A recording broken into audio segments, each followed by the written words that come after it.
ce troisième épisode du local, la revue d'actu du PS Conflans.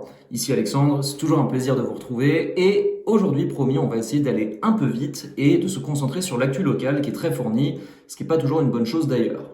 Premier sujet, les conflanels auront tous vu dans le VAC la réduction de fréquence de ramassage des déchets recyclables de toutes les semaines à toutes les 2 semaines et des encombrants d'une fois par mois à une par quadrimestre. Les conflanels sont majoritairement mécontents et ils ont plutôt raison.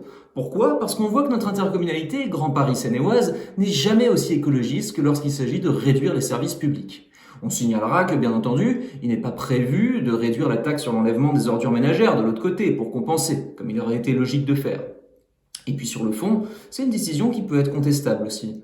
Pourquoi avoir ciblé les recyclables ? Pourquoi ne pas avoir fait une mesure plutôt sur les ordures ménagères ? Parce que quand la poubelle de recyclables sera pleine, les citoyens jetteront dans la poubelle des ordures ménagères qui ira à l'incinération comme le reste. Est-ce que c'est un meilleur résultat écologique ? Bien entendu que non. Quid de la capacité de traitement supplémentaire pour gérer des passages où il y aura des quantités potentiellement 2 fois plus importantes de déchets ? Parce que c'est pas simplement le fait de diviser par 2 la fréquence de passage qui va diviser par 2 le montant de déchets total. Est-ce qu'on va se retrouver comme au moment du confinement où les déchets verts n'étaient pas ramassés dans beaucoup de rues car les camions étaient pleins trop vite ? Et puis, les encombrants, on arrive vraiment à une fréquence extrêmement faible. S'imagine-t-on vraiment que les gens vont pas continuer à les sortir ? On risque de se retrouver avec des matelas qui restent sur les trottoirs pendant des semaines et des semaines. Est-ce qu'on peut pas imaginer un autre système ? Par exemple, une collecte d'encombrants à la demande, comme c'est fait dans d'autres villes. Et puis, si on se fait traiter d'anti-écologiste parce qu'on conteste cette mesure, alors continuons cette logique. Et si on reste avec cette mesure de réduire les passages de déchets ? Reprenons du coup les économies de coûts qui ont été faites grâce à cette mesure et utilisons-les pour abonder un vrai plan de transition écologique. Par exemple, le plan climat, air et énergie territoriale qui a été vu au conseil communautaire de la semaine dernière a été jugé par plusieurs intervenants comme totalement indigent, c'est-à-dire en dessous au niveau des objectifs du niveau des objectifs nationaux. Et la flotte de camions, qu'on a jugée si polluante pour justifier ces passages moindres, est-ce qu'elle ne peut pas passer à l'hybride ou à l'électrique ? Bref, n'en restons pas là et continuons à parler écologie avec cette majorité pour les faire aller au bout de leur logique. Deuxième point d'actualité, Samuel Paty. À peine 2 mois après l'attentat qui a endeuillé notre ville, la municipalité a l'air de nous presser un peu vite de penser à autre chose. Vous avez peut-être remarqué que les affiches avec le visage du professeur ont rapidement disparu dans la ville pour laisser place à un montage rose un peu mièvre où on écrit que le soleil finit toujours par se lever. D'autres communes ont fait d'autres choix. Par exemple, à Andrézy, les affiches avec le visage du professeur sont toujours là. Personnellement, je trouve que c'est un hommage qui est un peu plus digne. Mais quid des actions concrètes ensuite, après ce qui s'est passé ? Eh bien, à ce stade, on est toujours extrêmement dans le flou.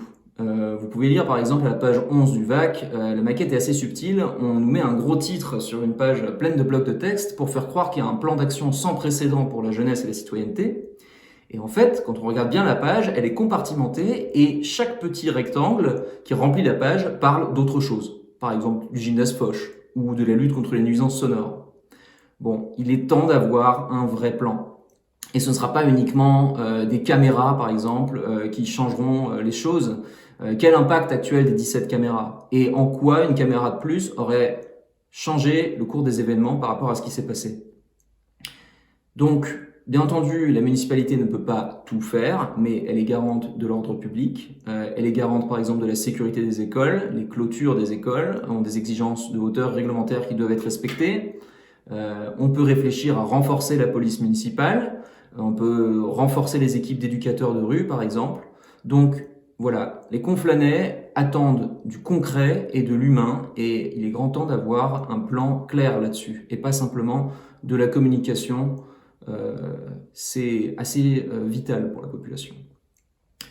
Le prochain conseil municipal sera demain, lundi 14 décembre, 21h sur Internet, au programme du budget, avec toujours des choix très idéologiques, bien sûr, une hausse des droits acquittés par les marchés forains, ce qui semble un peu aberrant en période de Covid, donc ne le manquez pas, il y aura tous les représentants d'ici Conflans qui feront des interventions, et ce sera un conseil très intéressant pour cette fin d'année. Le dernier point que je voulais faire, c'est sur les départementales et les régionales. Ces élections auront lieu en 2021 et il apparaît vraiment nécessaire au niveau de la gauche que l'union soit faite. On a actuellement dans le département 21 cantons et 21 cantons tous de droite. On peut en récupérer, on peut en prendre quelques-uns si on s'unit. Parce que les luttes de gauche, les luttes écologistes, elles finissent par fonctionner au niveau de ce territoire quand elles sont déterminées. Par exemple, l'abandon de l'exploitation des carrières par le cimentier Calcia à Brueil-en-Vexin. Lors de GPSO, il y a eu une étude qui a été montrée, enfin un dossier qui est passé sur le détournement de la route départementale 154 vers le bois de Verneuil. Il y a une consultation locale qui a été faite par les villes et qui a conduit à dire que 80% des habitants étaient contre le projet. Pierre Bédier, notre auguste président du département des Yvelines condamné pour corruption, a dit qu'il ne croyait pas en la démocratie directe, mais en la démocratie représentative.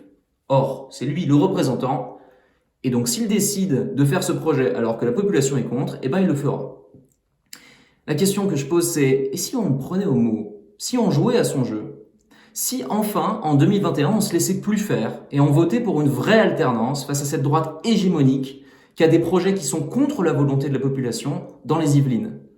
Comme je disais, 21 cantons, tous de droite, on peut en prendre. Il faut se mobiliser, il faut que la gauche s'unisse et il faut qu'on se parle rapidement dans les prochaines semaines et dans les prochains mois pour préparer ces échéances. Dernier point d'actu nationale, je l'ai déjà mentionné sur la page du PS Conflans, mais signer la pétition de Cyril Dion pour notamment un référendum sur le changement climatique. Comme vous le savez, il s'est pas mal écharpé avec Emmanuel Macron dernièrement. Et à ce stade, on en est à 413 000 signatures. Il faut arriver au million. Il faut déterminer le président à respecter sa promesse. Voilà, c'est tout ce que j'avais à dire pour ces 2 semaines. Il y a encore d'autres éléments d'actualité très nombreux, mais j'ai essayé de compresser un petit peu. Je crois que la prochaine fois que nous nous retrouvons, c'est après Noël. Donc, je vous souhaite un joyeux Noël et on se retrouve dans 2 semaines et portez-vous bien. Merci, au revoir.